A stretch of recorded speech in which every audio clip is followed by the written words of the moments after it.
믿음의 사람 중 다윗이나 모세도 인간적인 연약함을 보여주었는데요. 하지만 야곱만큼 그 연약함을 넘어 인간의 욕망과 야망을 드러낸 인물은 없을 것 같습니다. 그리고 이와 같은 야곱의 모습 속에서 지금 우리의 모습을 많이 찾을 수 있는 것 같습니다.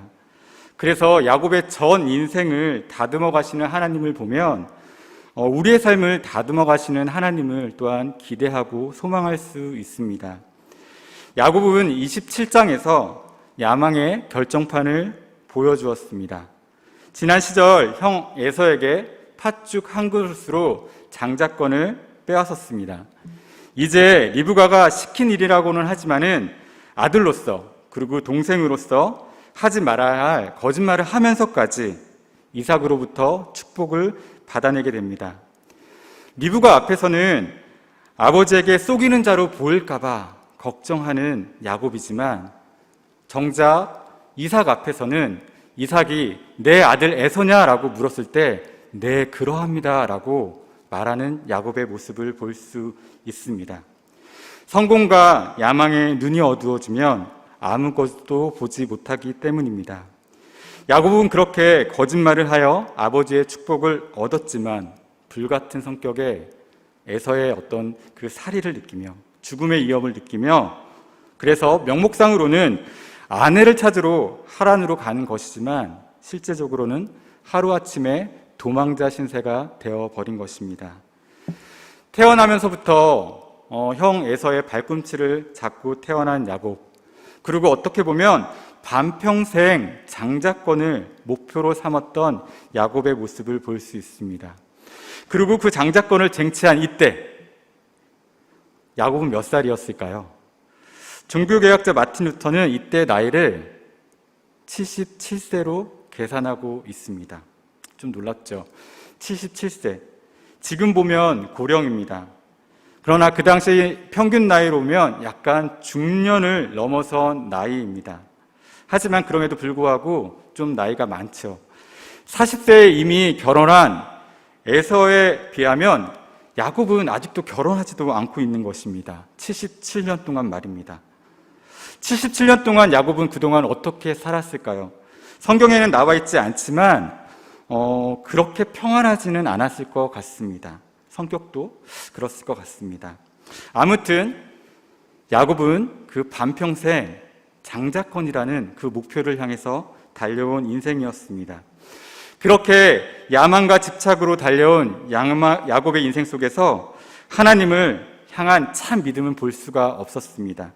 그래서 하나님 없이 그의 꿈과 야망이 이루어진 그때 그는 오히려 인생에 있어서 가장 비참한, 가장 낮은 자리에 처하게 되었습니다. 도대체 야곱은 무엇을 위해 반평생 그렇게 달려온 것일까요? 야망을 위해서 달려온 그 야곱의 모습 속에 혹시 지금의 내 모습은 있지 않은가요? 장자권을 위해 달려온 야곱은 정말로 그 만족과 행복을 누렸을까요? 무엇인가 성취한다고 행복이 지속되는 것은 아니라고 합니다. 일시적인 행복은 얻을 수는 있지만 성취 후에 그 행복 후에 적응하는 속도가, 인간이 그 행복에 적응하는 속도가 굉장히 빠르다고 합니다. 그래서 갈망만 계속될 뿐 온전한 지속적인 행복은 결코 우리가 성취할 수 없습니다. 그래서 그리스도인들에게 그 행복은 어쩌면 또 다른 의미인 것입니다. 그래서 그리스도인의 어떤 모습은 세상의 행복을 추구하는 것이 아니라 그리스도 안에서 기쁨과 평안을 추구하는 것이 그리스도인의 인생입니다. 야곱은 장자권과 축복을 받아 잠시 행복했을 것입니다. 그렇지만 그 기쁨과 평안도 없이 이제는 도망자 신세가 되어버린 것입니다. 그리고 집을 떠나 하란으로 향하게 됩니다. 약 900km 떨어진 그 거리는 한 달 정도 걸리는 거리입니다. 조용한 성격에다 대부분 집에만 머물렀던 야곱에게는 참으로 벅찬 거리일 것입니다. 아마 막막할 것입니다. 하지만 다시 돌아갈 수는 없습니다. 형 에서가 자신을 죽일 수 있기 때문입니다. 그래서 지금 바로 뒤에 형이 쫓아올 것 같은 그 두려움에 야곱은 열심히 걸음을 옮깁니다. 하루 이틀 숨도 쉬지 않고 계속적으로 그 브엘세바를 떠나 하란을 향해 갑니다. 그러나 어느덧 에서가 뒤에서 쫓아오지 않음을 느낍니다. 그러면서 발걸음이 느려집니다. 3일째 돼서는 더 천천히 느려지고 동시에 그 느려진 걸음과 동시에 많은 생각을 하게 되었습니다. 평생 내가 쫓아왔던 것은 무엇일까? 아버지로부터 장자의 축복을 받았는데 장자로서 아버지 곁에 있지 않고 나는 지금 어디로 가고 있는 것인가? 정말 내가 장자로서 축복은 받은 것인가? 나는 과연 하란까지 갈 수 있을까? 지금까지 집을 떠나 이렇게 먼 길을 혼자 온 적이 없는데, 가본 적도 없는데 혹시 가다가 죽는 것은 아닐까? 다시 집으로 돌아오지 못하면 어떡할까? 지금이라도 다시 돌아가서 형 에서에게 무릎을 꿇고 빌어야 하는 것은 아닐까? 나는 과연 어떻게 될까? 이렇게 야곱은 많은 생각을 하며 걷고 또 걷다가 어느덧 한 장소에 이르게 됩니다. 우리 11절입니다. 같이 한번 읽도록 하겠습니다. 한 곳에 이르러는 해가 진지라 거기서 유숙하려고 그곳에 한 돌을 가져다가 베개로 삼고 거기 누워 자더니 11절에 한 장소가 강조되고 있습니다. 한 곳에 이르러 거기서 유숙하고 그곳에 한 돌을 거기 누워 자더니 한 절 안에 한 장소가 계속 반복되면서 강조되고 있는데요. 그 장소가 어디인가요? 바로 베델입니다. 그런데 이 지명은 야곱이 하나님을 만나고 나서 야곱이 지은 지명인데요. 그 전에는 루스였습니다. 19절입니다. 같이 읽겠습니다. 그곳 이름은 베델이라 하였더라. 이 성의 옛 이름은 루스더라. 그런데 루스의 뜻이 야곱의 지금의 처지와 많이 닮아 있는 것 같습니다. 루스는 편도나무, 즉 아몬드 나무라는 뜻도 있는데요. 하지만 또 이런 뜻도 있습니다. 한쪽으로 기울이다, 삐뚤어지다, 길을 잃다, 쏘기다, 떠나다, 그리고 그릇된 길을 가다. 마치 자신의 고향을 떠나야 하는 야곱, 그리고 아버지와 형을 속인 야곱, 어쩌면 이제까지 하나님을 믿는 신앙에 있어서 한쪽으로 치우치고 기울어진 그 야곱의 모습과 같습니다. 루스는 지금 야곱이 처한 고난과 상황에 매우 잘 어울리는 지역입니다. 그런 루스에 야곱이 도착했습니다. 그리고 하나님께서는 이곳 루스에서 야곱의 삶을 바로 잡아주시기를 결정하셨습니다. 더 이상 그릇된 길을 가는 것이 아니라 더 이상 자신의 야망과 그 다음에 욕망으로 살아가는 야곱이 아니라 이곳 루스에서 다시 베델, 즉 하나님의 집을 향해 걸어가는 야곱으로 새롭게 변화시켜 주시기 위해서 이곳에서 기다리셨습니다. 그렇다면 하나님께서 야곱에게 가장 먼저 하신 일은 무엇이었을까요? 야곱은 3일째 많은 생각을 하면서 걷다가 루스에 다다랐습니다. 저녁쯤 루스에 다다랐습니다. 보통 몸이 피곤해도 많은 생각이 있으면 쉽게 잠들기가 쉽지 않습니다. 그런데 야곱은 거의 루스에 도착하자마자 돌을 하나 베개 삼아서 잠들어 버립니다. 마치 하나님께서 야곱을 잠재우시는 것 같이 말입니다. 시편 127편 1절 2절에 이런 말씀이 있습니다. 여호와께서 집을 세우지 아니하시면 세우는 자의 수고가 헛되며 여호와께서 성을 지키지 아니하시면 파수꾼의 깨어있음이 헛되도다. 너희가 일찍이 일어나고 늦게 누우며 수고의 떡을 먹음이 헛되도다. 그러므로 여호와께서 그 사랑하시는 자에게 잠을 주시는도다. 야곱 스스로 세우려 했던 자신의 야망과 수고의 결과 어떻습니까? 그는 지금 도망자 신세입니다. 지금 야곱은 정들고 편안한 집을 떠나 거기서 누워있는 것이 아니라 돌 하나를 베개 삼아서 그냥 벌판에서 그냥 누워있는 신세가 되었던 것입니다. 깨어있을 때는 하나님이 세우지 않고 지키지 않으시면 모든 것이 헛되다는 것을 야곱은 몰랐습니다. 그래서 하나님께서는 야곱을 잠들게 하셨습니다. 그리고 야곱에게 역사하시기 위해서 말입니다. 신국현 교수님은 지금 우리는 여기서 무엇을 꿈꾸고 있는가라는 책에서 이 장면을 이렇게 설명하고 있습니다. 제가 한번 읽어드리겠습니다. 하나님께서는 야곱을 잠재우시고 그의 야망도 잠재우십니다. 그리고 아름다운 꿈을 꾸게 하셨습니다. 그리고 아름다운 꿈의 핵심은 하나님과의 만남입니다. 늘 거기 계시고 말씀하시지만 미처 깨닫지 못하고 듣지 못하던 하나님의 말씀을 듣게 되는 것입니다.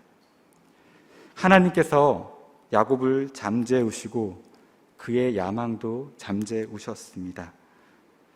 잠을 잘 때 사람은 무력하게 됩니다. 그죠? 의지도 고집도 그냥 잠잠해집니다. 그래서 성경을 보게 되면 하나님께서 보통 말씀하실 때 꿈으로 나타내셨는지도 모르겠습니다. 야곱의 야망이 잠잠해졌습니다. 야곱의 의지도 고집도 이제 잠잠해졌습니다. 그리고 이제 하나님께서는 꿈을 통해 야곱을 깨닫게 해주시고 있습니다. 창세기 28장 12절에서 15절인데요. 제가 읽어드리겠습니다. 꿈에 본즉 사닥다리가 땅 위에 서 있는데 그 꼭대기가 하늘에 닿았고 또 본즉 하나님의 사자들이 그 위에서 오르락 내리락 하고 또 본즉 여호와께서 그 위에 서서 이르시되 나는 여호와니 너의 조부 아브라함의 하나님이요 이삭의 하나님이라. 내가 누워있는 땅을 내가 너와 내 자손에게 주리니 내 자손이 땅의 티끌같이 되어 내가 서쪽과 동쪽과 북쪽과 남쪽으로 퍼져갈지며 땅의 모든 족속이 너와 내 자손으로 말미암아 복을 받으리라. 내가 너와 함께 있어 내가 어디로 가든지 너를 지키며 너를 이끌어 이 땅으로 돌아오게 할지라. 내가 내게 허락한 것을 다 이루기까지 너를 떠나지 아니하리라 하신지라. 야곱이 꾼 꿈은 무엇입니까? 땅과 하늘이 연결되어 있는 사닥다리입니다. 땅에서 하늘까지 사닥다리가 연결되어 있습니다. 상상만 해도 엄청난 것입니다. 그런데 그 사닥다리를 통해서 천사들이 오르락 내리락 하고 있습니다. 그리고 그 사닥다리 맨 위에 하나님께서 거기 계신 것입니다. 그것을 야곱이 보았던 것입니다. 이 사닥다리는 하나님과 세상을 연결하는 예수 그리스도라고 예표를 한다고 말하기도 하는데요. 아무튼 야곱은 이 순간 하나님을 만난 것입니다. 야곱은 정말 놀랐고 또 놀랐을 것입니다. 말씀에서 본직이라고 말하는 것은 원문에서는 감탄사입니다. 그래서 이렇게 표현할 수 있습니다. 우와, 저 사닥다리가 땅에서 하늘에 연결되어 있구나. 우와, 그 사닥다리에서 천사들이 오르락 내리고 하고 있네. 우와, 저 위에 하나님이 계시는구나 하면서 그 놀라움과 그것을 야곱은 표현하고 있는 것입니다. 이전까지 야곱의 신앙은 그저 귀로 들어왔던 신앙이었습니다. 아버지 이삭을 통해 아브라함의 하나님, 이삭의 하나님은 들었으면서 정작 자기 삶으로 경험되지 못한 것입니다.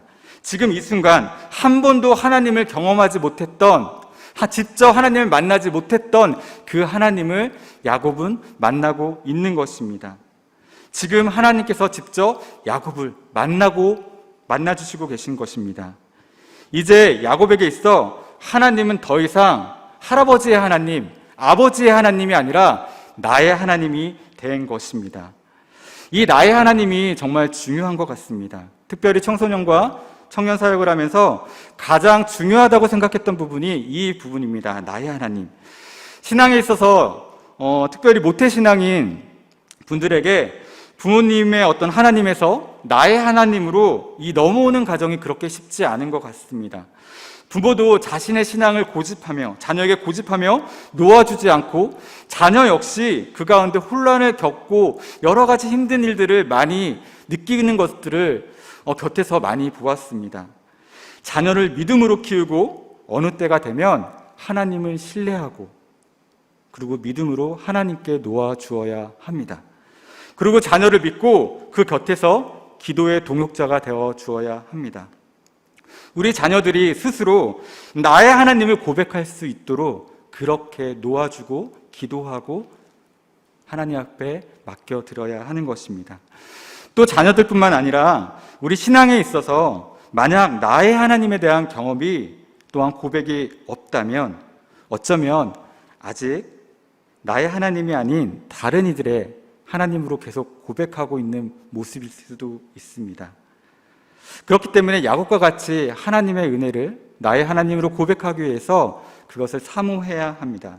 그런데요, 하나님을 나의 하나님으로 경험하는 과정이 그렇게 쉽지만은 않습니다. 쉬웠으면 좋겠는데 사실은 쉽지 않습니다.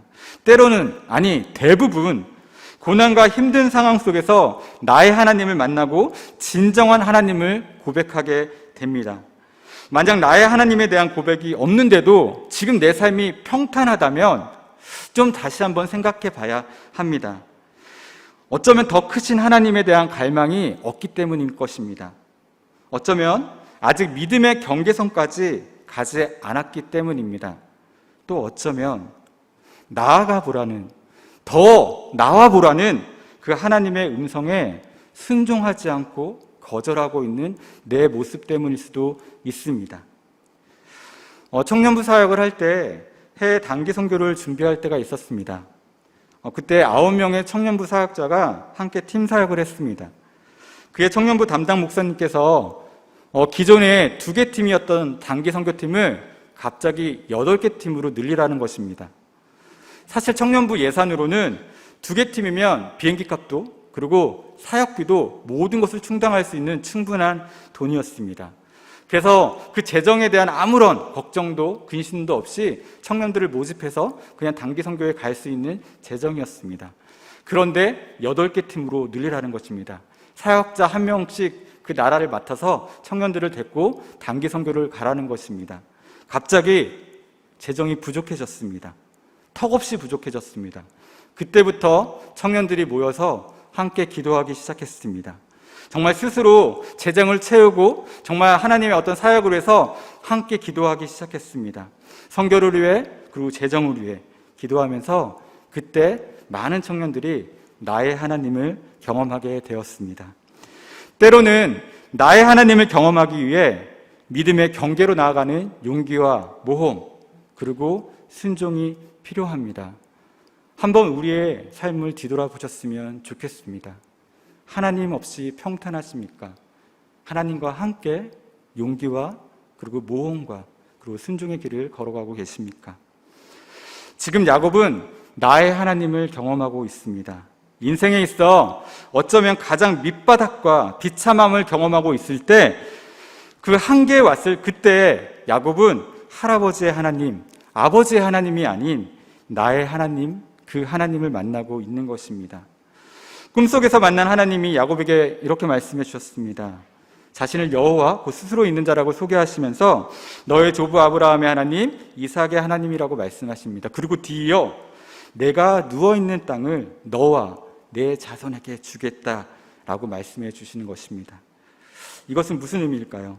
야곱은 에서에게서 장자권을 빼앗고 이삭에게로부터 장자의 축복을 받았습니다. 하지만 정작 그 자신의 생각에서는 내가 장자권을 받았는가? 내가 축복을 받았는가? 계속 의구심이 들었을 것입니다.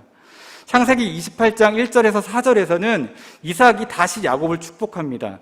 27장에서 이삭이 야곱을 축복할 때는 약간 기복적인 그런 축복이 들어있는데 28장에서는 이삭이 야곱을 축복할 때 믿음의 축복을 하고 있는 것을 볼 수 있습니다.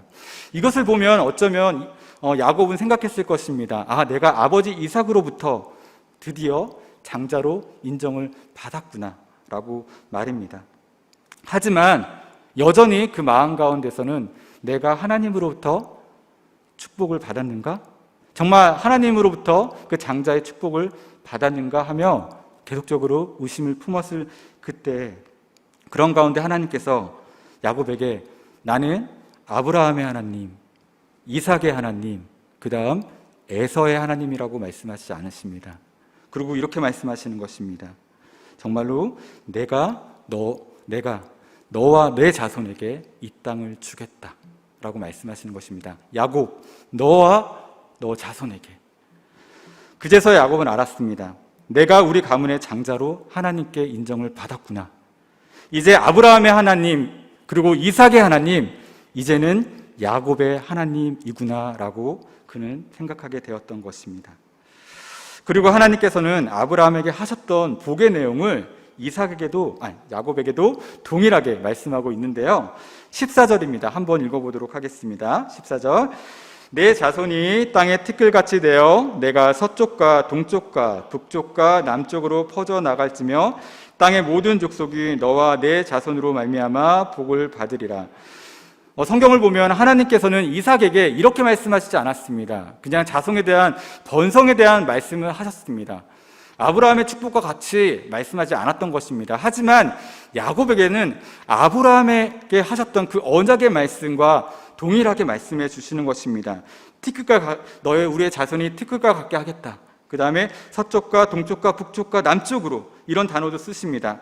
그리고 땅의 모든 족속이 너와 너의 자손으로 말미암아 복을 받을 것이라 라고 말씀하시면서 아브라함의 언약을 야곱에게 계승시켜 주시고 있는 것입니다. 참으로 야곱에게 있어서는 정말 놀랍고 놀라운 사건이 아닐 수밖에 없습니다. 어쩌면 그동안 야곱이 한 일로 하나님 앞에 책망받을 수 있을 충분한 그 모습입니다. 그 죄책감과 어쩌면 정죄감을 주시기에 충분한 야곱의 모습이었습니다. 그렇지만 오히려 하나님께서는 그렇게 하지 않으시고 야곱에게 과거가 아닌 미래를 주시고 소망을 주고 계신 것입니다. 하나님이 우리를 향한 마음이 재앙도 아니고 죽음도 아닙니다. 예레미야 29장 11절 말씀이 이렇게 말씀하고 있습니다. 나 여호와가 말하노라 너를 향한 나의 생각을 내가 안 하니 재앙이 아니라 곧 평안이요 너희 장래에 소망을 주려는 생각이라. 이제 하나님께서는 야곱에게 과거가 아닌 미래와 소망을 이야기하기 시작하셨습니다. 그러면서요 야곱에게 3가지 약속을 해주시는데요 15절입니다. 한번 읽도록 하겠습니다. 오늘 암송구절이기도 한데요 같이 읽도록 하겠습니다. 내가 너와 함께 있어 내가 어디로 가든지 너를 지키며 너를 이끌어 이 땅으로 돌아오게 할지라. 내가 내게 허락한 것을 다 이루기까지 너를 떠나지 아니하니라 하신지라. 하나님께서는 첫째, 어디를 가든지 야곱을 지켜주시겠다고 하십니다. 둘째, 하나님께서는 야곱을 인도하여 다시 이 땅으로 돌아오겠다고 하시겠다고 하십니다. 셋째, 야곱에게 허락한 것을 다 이루기까지 야곱을 떠나지 않겠다라고 말씀하시는 것입니다. 지키고 인도하고 떠나지 않겠다. 이렇게 말씀해 주시고 있는데요 우리는 이미 알고 있습니다. 야곱의 이후의 모습을 알고 있기 때문입니다. 이후에 하나님께서는 야곱이 여전히 욕심과 야망의 그림자가 남아있음에도 불구하고 또 돌아오려고 했는데 또 세겜에서 10년간 또 머뭅니다.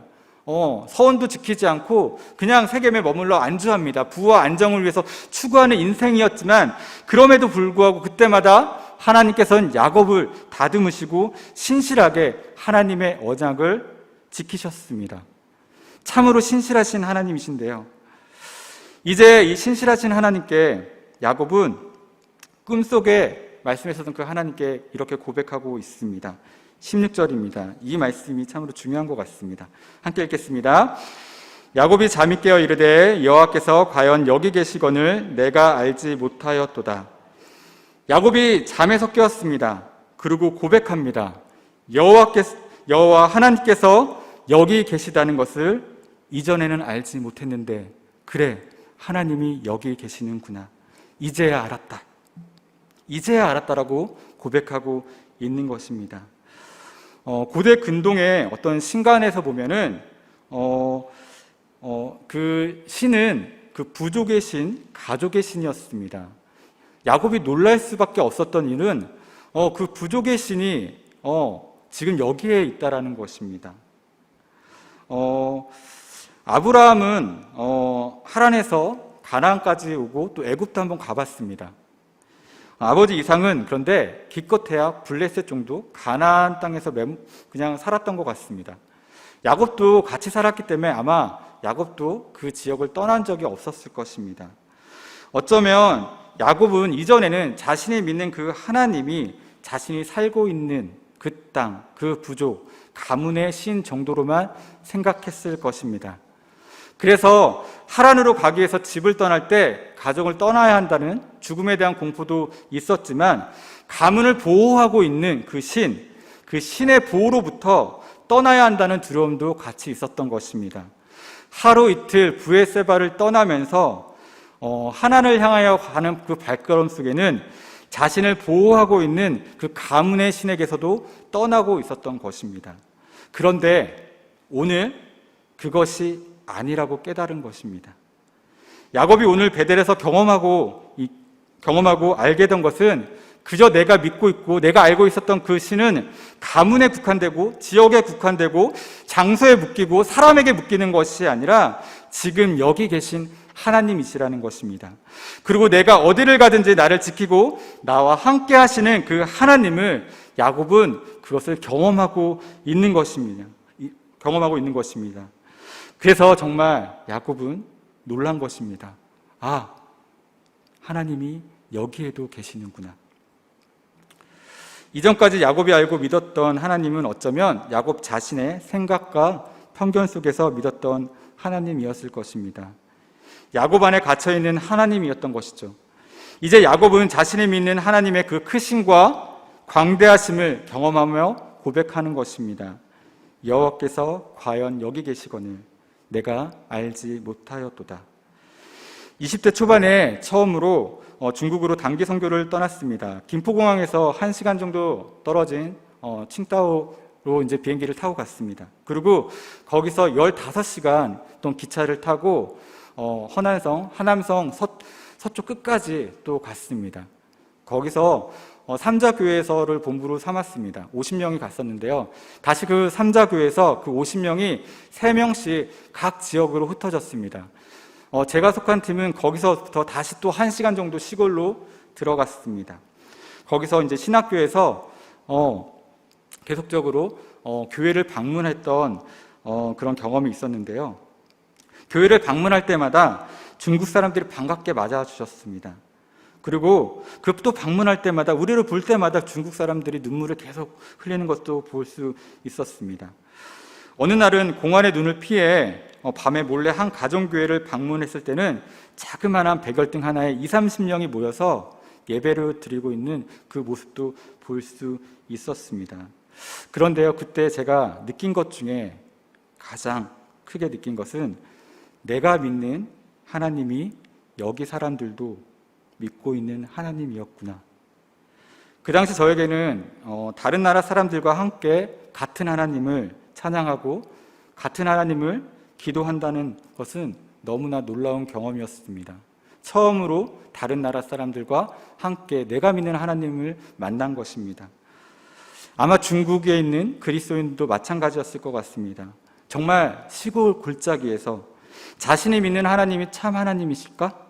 내가 믿는 그 하나님이 참 신일까? 어쩌면 고민했을 수도 있습니다.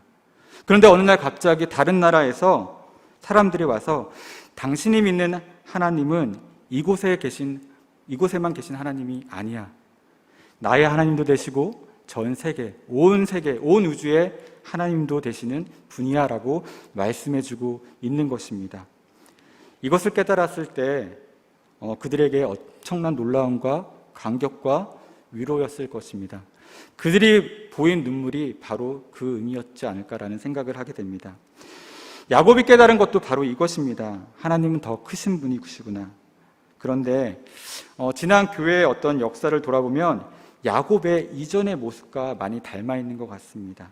또 어쩌면 이 시대의 교회, 또 그리스도인들도 마찬가지인 것 같습니다. 여전히 하나님을 자신의 생각에 가두고 조직에 가두고 이념에 가두고 때로는 그 하나님의 사랑을 이용하면서 우리는 어쩌면 신앙생활을 하고 있는지도 모르겠습니다. 이런 우리에게도 야곱과 같은 깨달음이 있어야겠습니다. 아, 하나님이 여기 계시는구나. 내가 미처 그것을 알지 못했구나. 교회에서만 계시는 것이 아니고 예배 드릴 때만 계시는 것이 아니고 가정에도 계시고 직장에도 계시고 거래처와 거래할 때도 계시고 내가 믿는 하나님은 우리 모든 삶 속에 계시는 하나님이시구나.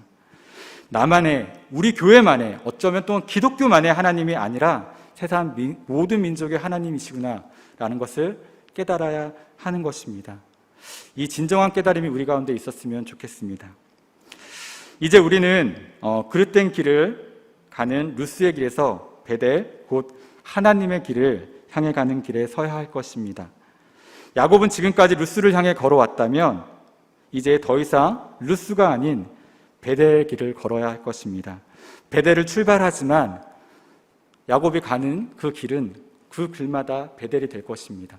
그리고 도착하는 곳곳마다 그곳이 곧 베델이 될 것입니다. 곧 그곳이 하나님의 집임을 고백할 것입니다. 집은 떠나왔지만 하나님의 집으로 돌아가는 야곱이 된 것입니다.